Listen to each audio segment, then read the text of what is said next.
আমের চারা নিয়ে এসে আপনাদের জন্য। যাওয়ার সময় একটা করে আমের চারা নিয়ে যাবেন। এগুলা বগুড়ার আমের চারা। আম যেভাবে মিষ্টি হবে, আমার একটা বিশ্বাস আজকে যারা জিপিএ 5 পাইছেন তারা ওই ধরনের আম গাছ যারা বড় হয় আমাদেরকে মিষ্টি করবেন, আমাদেরকে মিষ্টি দিবেন। আমি আমার ছোট ভাই আইমান সাদিক, ও বলবে আপনাদেরকে কথা। ও আমার আসলে রক্তের হয়তো আমার সম্পর্ক আপন ভাই না, কিন্তু আদর্শের জায়গায় আমরা এক জায়গায় কাজ করি। আমরা বঙ্গবন্ধুর সোনার বাংলার জন্য যা যা করা দরকার নিজেদের পক্ষ থেকে আমরা সর্বোচ্চ করার চেষ্টা করতেছি। আমি আমার এলাকায় তাকে স্বাগতম জানাচ্ছি। আমি বক্তব্য লম্বা করব না, আমাদের হেলিকপ্টারও চলে যাবে, আমারও একটা জানাজা আছে, আমি জানাজা অ্যাটেন্ড করতে হবে। শুধু আপনাদেরকে একটা কথা বলি, আপনারা যারা জিপিএ 5 পেয়ে এখানে আসছেন, 19টা স্কুলের লোকজন আসছেন, আপনারা কারা জানেন? আমারে যদি কেউ জিজ্ঞেস করে আপনার কাছ থেকে এমপি পদটা নিবে কে, যে কে হবে আমার পরে এমপি, কে আইসা আমারে বলবে যে ব্যারিস্টার সাহেব হইছে, বয়স হয়েছে, এখন যান, আমি আমার যোগ্যতা সম্পন্ন আমি এমপি হব। আমার একটা বিশ্বাস ওই 19টা স্কুলের কেউ না কেউ আমাকে বিদায় দিবে। আমি আপনাকে স্বাগতম এখনই জানাচ্ছি।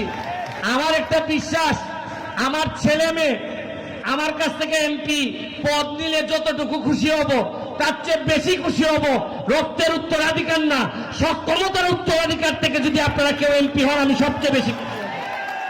আমি আপনাদের জন্য দোয়া করে দিয়ে যাচ্ছি, যমুনার জন্য দোয়া করে যাই। আপনারা যত বড় হবেন তত আমার কেন জানি আত্মবিশ্বাস বাড়বে। আমি কখনো এমন কোন এমপি না যে আইসা বলবো যে ভাই আমারও একটু ভাগ দেন, এই টাইপের এমপি আমি না।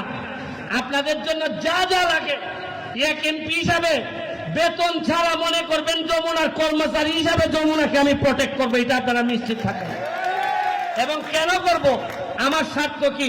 কারণ যমুনা যদি ভালো থাকে, যমুনা যদি বেঁচে থাকে, তাইলে তো আমার যে দায়িত্ব 100টা ছেলে মেয়েরে পাঠায় বলতে পারবো ম্যাডাম, বা বলতে পারবো শামীম ভাই এদেরকে একটু চাকরি দেন।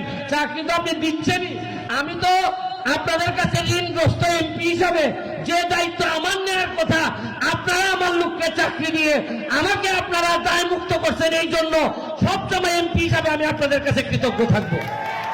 ঢাকা থেকে যারা সাংবাদিক বৃন্দ আসছেন, আপনাদেরকে আমরা ওইভাবে হয়তো আতিথেয়তা দেখাইতে পারি নাই।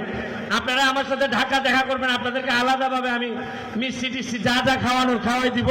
আমি অতিথিদের, আমাদের এলাকার মানুষ অনেক সম্মান করে, আতিথেয়তা একটা ভালো জিনিস আমরা আমাদের পরিবার থেকে শিখছি। আপনারা ভালো থাকবেন, সুস্থ থাকবেন। আর আরেকটা জিনিস বলি, পড়াশোনার পথটাকে আরো সুগম করেন। তাইলে আমি যে মাধবপুর সোনারগাঁকে পর্যটন নগরী বানানোর চেষ্টা করতেছি, আপনারা চিন্তাই করতে পারবেন না রাষ্ট্র কি পরিমাণ বরাদ্দ দেয়।